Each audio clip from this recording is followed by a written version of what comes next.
makna, tak hanya mengejar langkah demi langkah penuh kesadaran. Menyanyikan lagu Indonesia Raya bertujuan menunjukkan dari akhir untuk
Ibu, Dewan Guru dan Semisal yang sekolah nanti kita akan belajar dan sama-sama memahami tentang pembelajaran yang baru seperti apa.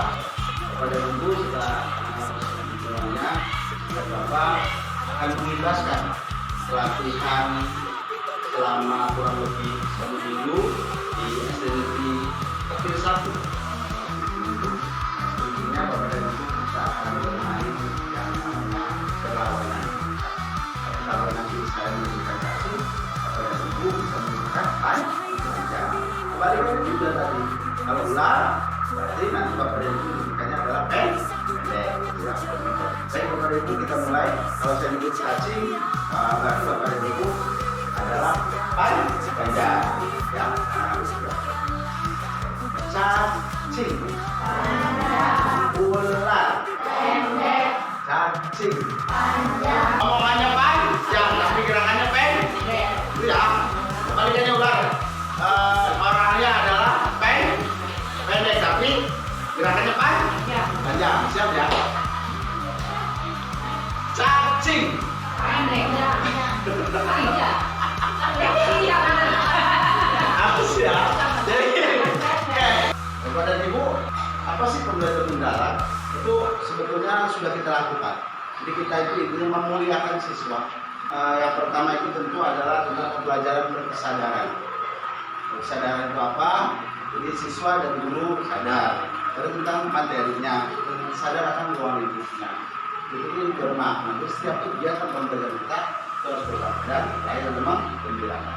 Makanya kenapa pembelajaran seperti kayak kemarin ya MPLS itu selalu ada SDG-nya ya, dan ini sesuai dengan pembelajaran apa 2 poin-poinnya anak itu dikatakan berkesadaran seperti apa, dulunya bermakna itu seperti apa sampai mencapai akhir. Ini kemampuan belajar dari memahami, jadi JPP jadi memahami, itu kan mengaplikasikan memahami itu tahap awal peserta didik. Kita menyadari bahwa peserta itu sudah tahu konstruksi, sudah tahu pemahaman awal dulu. Nah, itu nanti kita dengan mengaplikasikan kegiatan solusinya apa. Mungkin mengaplikasikan bagaimana mengaplikasikan itu. Jadi apa yang sudah dapat dipahami oleh anak itu kita aplikasikan dan kita dorong. Ini semuanya kegiatan adalah siswa. Terakhir adalah merefleksi. Proses di mana seperti mengevaluasi, memakai proses kegiatan pembelajarannya dan diaplikasikan di lingkungan rumahnya, rumah dari sekitarnya. Seperti yang itu kerangka pembelajaran. Pertama itu praktek pedagogis. Jadi Bapak dan Ibu itu pelajaran pedagogis kita selalu lakukan. Artinya pengetahuan mereka. Untuk kemitraan nanti kegiatannya kita tuh berkoordinasi dengan rekan-rekan guru. Kalau misalnya olahraga dengan guru olahraga, berikutnya dengan misalnya kalau terkait lingkungan hidup berarti dengan LH, dinas LH ataupun aktivitas di lingkungan. Itu untuk pembelajarannya. Dan itu lingkungan pembelajaran itu, jadi siswa itu tidak kok hanya di dalam kelas atau keluar. Tadi itu olahraga bahasanya ya. Jadi itu Nah, terakhir ini yang pemanfaatan kita. Jadi mau tidak mau kita harus bisa belajar bagaimana cara membuat quiz dengan aplikasi digital, bisa Apple, bisa Google Form, bisa Quizzes dan yang lainnya. Mudah-mudahan ke depan sekolah kita lebih didorong lagi untuk pemanfaatan digital. Cara atau taksonominya taksonomi software. Nah, minimal siswa itu sudah ke multistruktural tujuan pembelajarannya. Dengan kata-kata soal kerjanya apa? Mengklarifikasi, menjelaskan pengaplikasian. Mereka bisa berteori, berhipotesis, yang minimal impresi besar ke multistruktural lah. Gitu ya, demonstrasi dan mendapat dan sebagainya. Itu merupakan pembahasan yang bisa kami tangkap dari pengalaman kemarin. Mudah-mudahan ada manfaatnya. Nanti setelah ini kita akan berdiskusi, kita akan membentuk kelompok untuk membahas tentang bagaimana sih pembuatan rencana pembelajaran yang baik itu saja. Terima kasih untuk pertemuan hari ini. Sukses untuk semuanya. Terima kasih.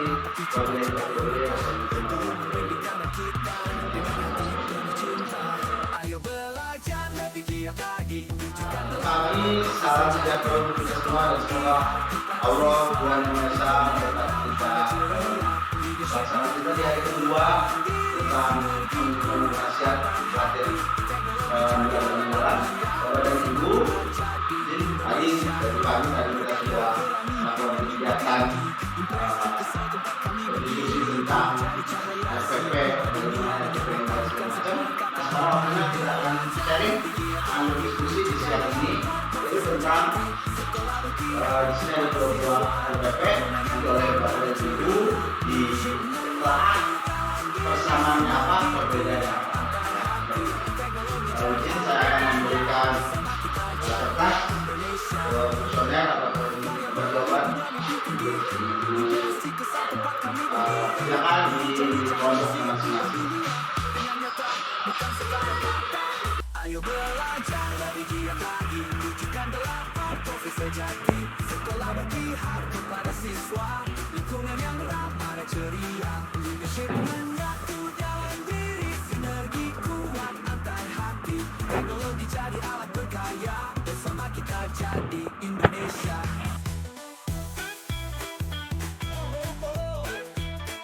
Indonesia, masa depan cerah.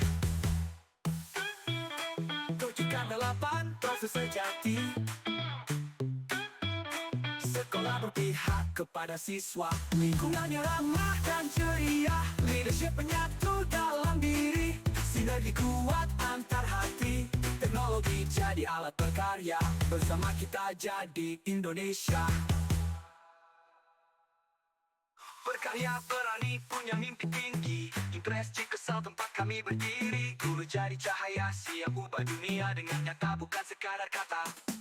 Berkarya berani punya mimpi tinggi, impress kesal tempat kami berdiri. Guru jadi cahaya. Tepuk tangan kita semua. Luar biasa Bapak dan Ibu. Kita sekarang akan masuk ke kelompok dan mempresentasikan terkait perbedaan yang sama tentang apakah sudah memenuhi kriteria pembelajaran mendalam atau belum tidak. Oke, untuk yang pertama karena hanya dua, mau kelompok satu atau kelompok dua dulu, silakan. Siapa yang bersedia? Terlebih dahulu. Ya silakan, kelompok dua, mana silakan, siapa berani ya? Ya, ayo, siapa berani ke depan? Ya. Silakan.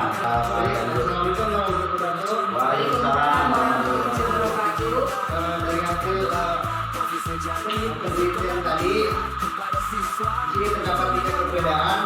Yang pertama, pembelajaran mendalam pada pendidikan Pancasila lebih terperinci dalam pelaksanaan pengalaman belajarnya. Untuk asesmen formatif diberikan di awal dengan pertanyaan pemantik.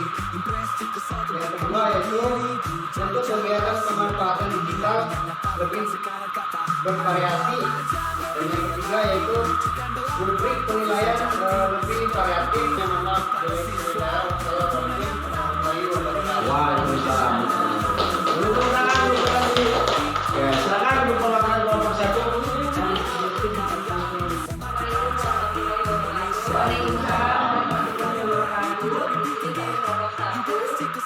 berdasarkan hasil penelitian persamaannya.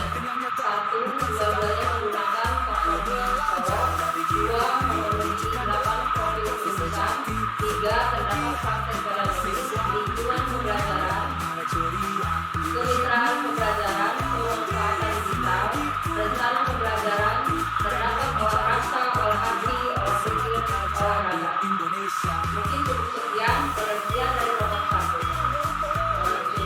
Mohon maaf apabila ada kekurangan.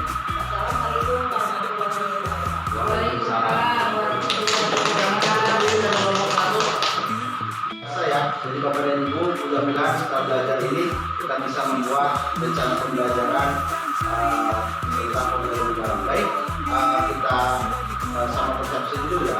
Jadi apa yang tadi disampaikan oleh kelompok 2 dan apa yang tadi disampaikan oleh kelompok 1, kedua-duanya sudah baik dan sudah bisa memetakan pembelajaran mendalam, rencana pembelajaran seperti apa.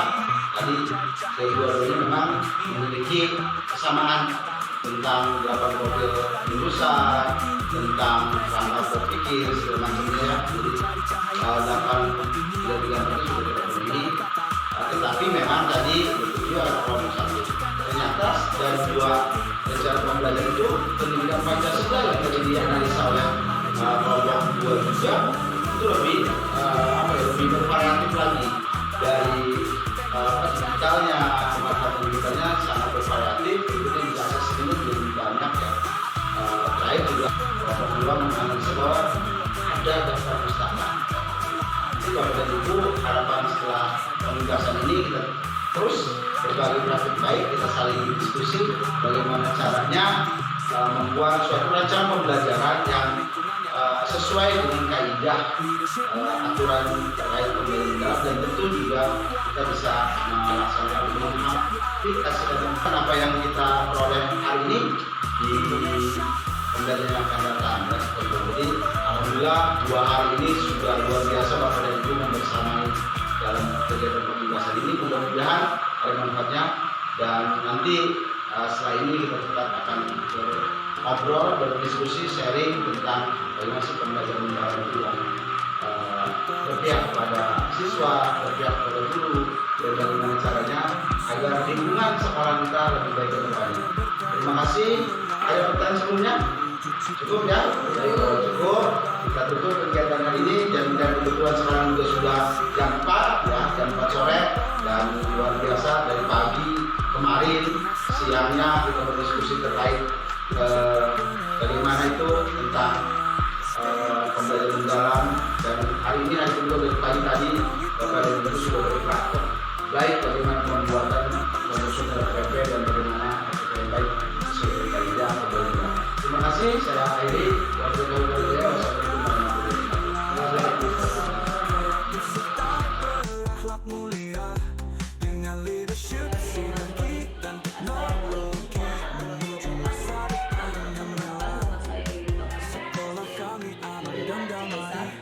Di sini saya akan mengenai perasaan saya mengikuti kegiatan pengimbasan pelatihan pembelajaran mendalam yang dilakukan oleh Pak Agus SPD. Saya merasa tercerahkan, senang, dan termotivasi karena saya bisa mengetahui dan memahami bagaimana saya sebagai guru dalam memfasilitasi siswa pada kegiatan pembelajaran selanjutnya. Saya juga sangat tercerahkan bagaimana cara membuat rancangan pembelajaran yang memudahkan siswa dengan pendekatan yang menentukan olah pikir, olahraga, olah hati, dan olah rasa. Jadi, inti dari pembelajaran mendalam bertujuan semua kegiatan yang dilakukan bukan sekedar transfer pengetahuan, tetapi membangun karakter, makna, dan kesadaran diri dalam proses belajar. Terima kasih Pak Agung atas pengimbasannya. Pembelajaran mendalam berkesadaran, bermakna, menggembirakan. Wassalamualaikum warahmatullahi wabarakatuh. Sekian, terima kasih.